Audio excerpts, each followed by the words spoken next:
El joven Erwin Rommel. Erwin Rommel es un mito de la historia militar, a la par con los generales más admirados de todos los tiempos. No solo es admirado, sino también una figura hasta querida por muchas personas. La mayoría de los generales son admirados por sus grandes victorias y logros.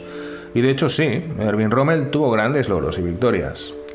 Sin embargo, siempre podemos encontrar un general que concretamente sea más brillante en algunos aspectos concretos que podamos escoger y analizar. Pero Rommel también gusta por otras razones, por ejemplo, perseverancia, diligencia, ética de trabajo, genio militar y sobre todo, y en mi propia opinión personal, que podéis estar en desacuerdo, un profundo sentido de la decencia y humanidad para un general, incluso sirviendo bajo un comandante malvado y trastornado. En este episodio os hablaré sobre sus primeros años, desde su niñez hasta el final de la Primera Guerra Mundial. Los primeros años. Erwin Johannes Eugen Rommel nació el 15 de noviembre de 1891 en la Bahnhofstrasse 5 en Heidenheim, al sur de Alemania. Era el tercero de 5 hijos. Su padre, también llamado Erwin Rommel, fue maestro de escuela y administrador público. Rommel tenía una hermana mayor que era profesora de arte y su hermana favorita, un hermano mayor llamado Manfred, que murió en la infancia, y 2 hermanos menores, de los cuales uno se hizo dentista y el otro cantante de ópera. Rommel era un chico tranquilo al que le gustaban la ingeniería y las matemáticas. Una vez desmontó su motocicleta y la volvió a armar sin dejar una sola tuerca, perno o tornillo sin colocar adecuadamente. También construyó su propio planeador y quiso trabajar con aeronaves en la fábrica de Zeppelin. Pero sus calificaciones o notas no eran lo suficientemente buenas para la escuela de ingeniería. Además, su padre quería que se uniera al ejército y así lo hizo finalmente. Rommel intentó unirse tanto a la artillería como a los ingenieros, pero fue rechazado por ambos. Acabó uniéndose a la infantería como cadete y candidato a oficial en 1910. 3 meses después de ingresar fue ascendido a cabo y al año siguiente fue ascendido nuevamente a sargento. Esa primavera ingresó ya en la Academia de Guerra para recibir entrenamiento de oficial y consiguió su ascenso a oficial a principios de 1912. Ya como oficial, a principios del mismo año, sirvió primero en la artillería. Primera Guerra Mundial. Francia, cerca de Verdún. Fue enviado a Francia en 1914 y luchó cerca de Verdún. Prefería la sorpresa y el ataque, y en una acción, Rommel y 3 de sus hombres abrieron fuego contra una guarnición francesa sin esperar a que su regimiento llegase como refuerzo, logrando así la sorpresa táctica y ganando ventaja en este enfrentamiento. Fue por ello galardonado con la Cruz de Hierro de segunda clase por sus atrevidas acciones en septiembre de 1914. Fue ascendido a Oberleutnant y nombrado comandante de compañía del Batallón Real de Montaña de Württemberg de los Alpenkorps o Cuerpos Alpinos o de Montaña en septiembre de 1915. Rumanía, la batalla de Montecosna. Este fue un enfrentamiento sangriento y feroz, pero menor, parte de la tercera batalla del Valle de Oituz en la frontera entre Rumanía y Hungría en agosto de 1917. 2 divisiones de infantería austrohúngaras y una alemana, con 2 divisiones de caballería austrohúngaras en reserva, atacaron a 6 divisiones de infantería rumanas con 2 batallones en reserva en un frente de 7 kilómetros. A pesar del número de divisiones, los rumanos estaban ampliamente superados en número, de 4-1. Esta batalla fue importante porque podría abrir la retaguardia del frente rumano y también todo el frente ruso por el sur. Así, el 9 de agosto, las tropas al mando del Oberleutnant Erwin Rommel se infiltraron a lo largo del valle del río Oituz y amenazaron con rodear a los rumanos obligándolos a retroceder. En las primeras horas del 10 de agosto, Rommel dirigió destacamentos de infantería y ametralladoras en silencio por las laderas del Monte Kosna. Algunos de sus soldados llevaban hasta 50 kilogramos de equipo mientras subían la colina en silencio. Cuando llegaron a las posiciones rumanas en la colina, lanzaron un ataque sorpresa disparando a quemarropa justo antes del amanecer, forzando así rápidamente a los rumanos a retroceder.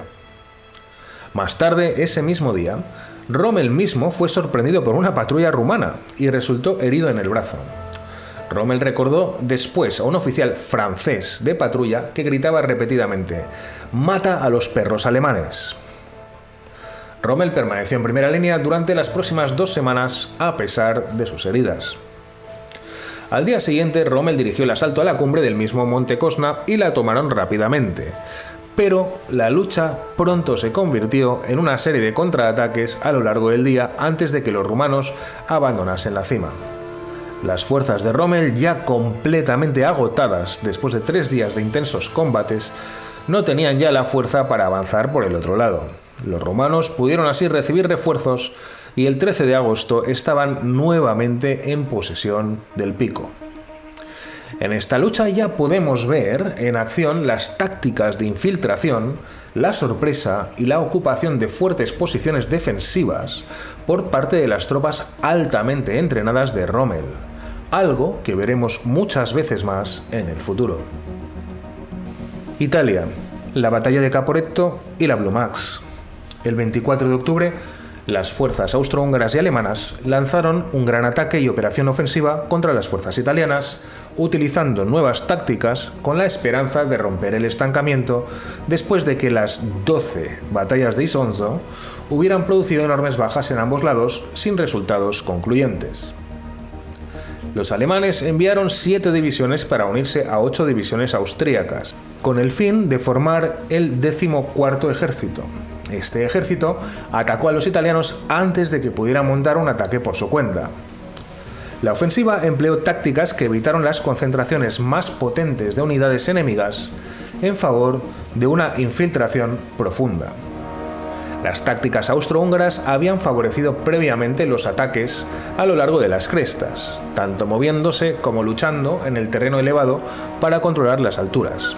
Y las nuevas tácticas alemanas favorecieron el movimiento rápido a través del terreno inferior entre esas alturas, evitando y aislando las posiciones enemigas. El plan alemán buscaba abrumar a los italianos con un avance rápido que anularía así cualquier contramedida.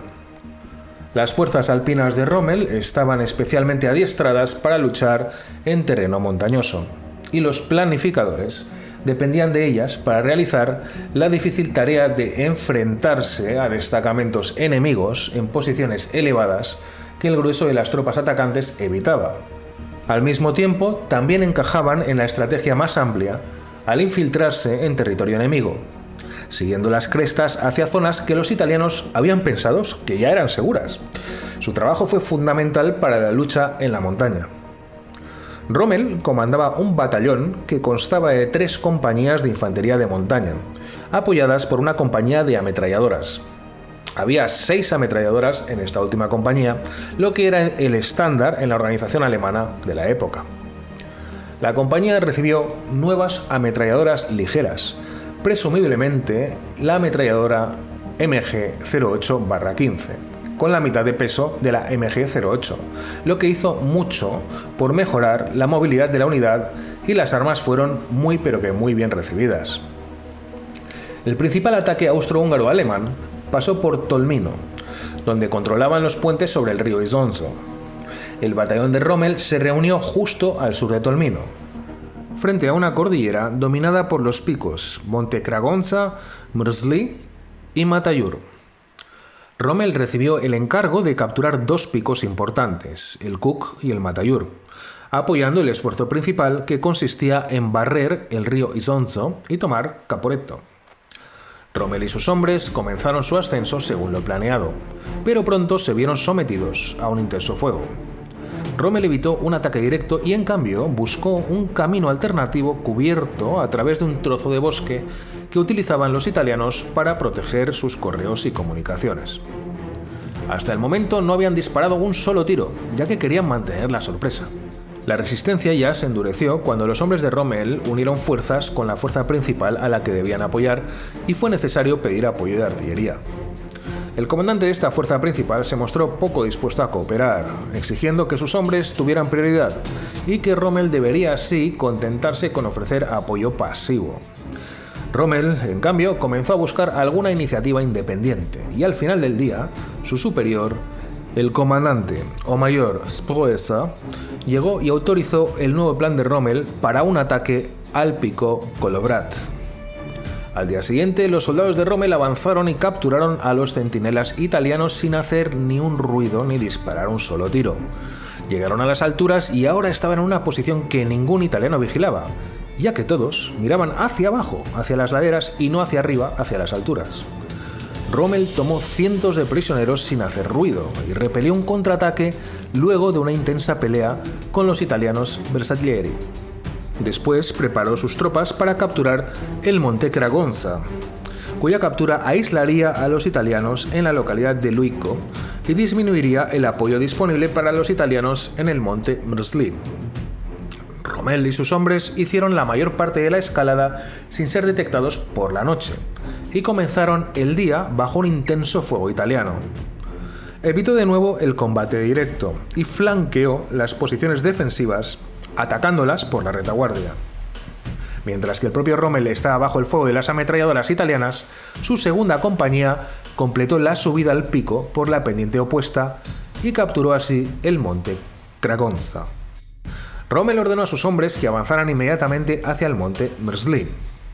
Nuevamente pidió apoyo de artillería, que llegó inusualmente rápido. Entre el fuego de artillería y el avance de los soldados alemanes, la guarnición de Mrzli retrocedió.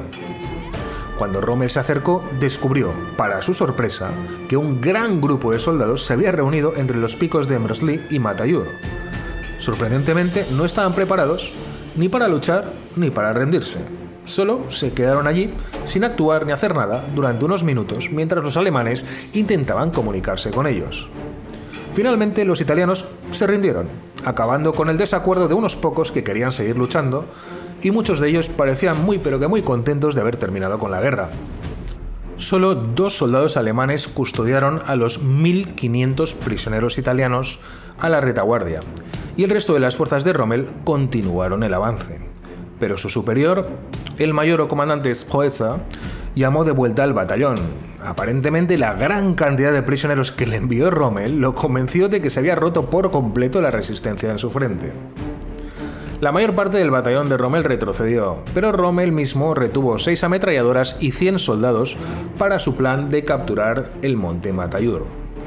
Mientras las ametralladoras suprimían con fuego las guarniciones italianas defensoras, Rommel dirigió un grupo montaña arriba, sorprendiendo primero al segundo regimiento de Salerno en una colina antes del pico y luego a la propia compañía que ocupaba el mismo pico. En el transcurso de estos 2 días, los 150 hombres de Rommel derrotaron a 5 regimientos enemigos y se llevaron 81 cañones y más de 9.000 prisioneros, incluidos 150 oficiales, uno por cada hombre de Rommel. Perdió solo 6 hombres, con otros 30 heridos. Rommel usó el terreno a su favor en la batalla de Caporetto, atacando inesperadamente. Su estrategia de ataque mantuvo a su enemigo con la guardia baja y creó la ilusión de una fuerza de ataque mucho más grande que supuestamente esperaba entre bambalinas. El 9 de noviembre de 1917, toda la primera división de infantería italiana se rindió a Rommel. Los 10.000 hombres creían que estaban rodeados por toda una división alemana, en lugar de la pequeña fuerza comandada por el mismo Rommel. Por esto, y por sus acciones en el monte Matayur, recibió la orden de Pour le Mérite, también llamada la Blue Max o Blaue Max, la condecoración más alta del Imperio Alemán. Este fue otro ejemplo de la voluntad de Rommel de actuar con un pequeño número de hombres contra una fuerza mucho mayor. No fue el final de la participación de Rommel en la batalla de Caporetto. Después de un breve descanso, el batallón de montaña de Württemberg participó en la campaña general para perseguir a los italianos en retirada, primero cruzando el Tagliamento y luego avanzando hacia el Piave. El ataque de Caporetto había demostrado ser un gran éxito. Después de la batalla, Rommel fue ascendido nuevamente, esta vez a Hauptmann o capitán. Se le asignó un puesto de Estado Mayor en el ejército alemán y sirvió en ese puesto durante el resto de la Primera Guerra Mundial. Espero que hayáis disfrutado de este episodio y os espero en el siguiente, donde hablaremos de la vida personal de Rommel y el periodo de entreguerras. Si queréis dejar vuestros comentarios, dadme un me gusta y hasta suscribíos al canal, ayudaréis mucho a que el mismo crezca. Como siempre, muchísimas gracias por estar ahí.